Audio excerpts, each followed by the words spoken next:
So I've already generated some business names on Namelix. Now, instead of manually scrolling to see more options like this, watch what this extension can do.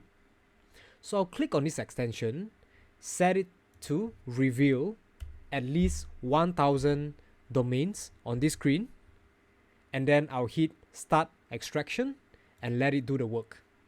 So let's see it automatically just scroll down and reveal more and more business names while counting each one over here. It continuously scroll and collect every domain suggestion it finds, no manual work needed on your side. While it is doing its work, you can just leave it on like this as it continuously scroll and reveal more business names. So now we are at 230. I'm gonna fast forward this video and show you what it looks like when it's completed. We are getting really close now, almost complete. Perfect. It hits 1000 domains and automatically stops scrolling, and now it automatically exports all the available .com domains to the CSV.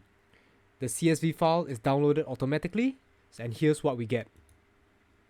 So all the available .com domains from those 1000 business names, they are perfectly organized in this spreadsheet. They are ready to analyze, share, and use however you need. And that's it.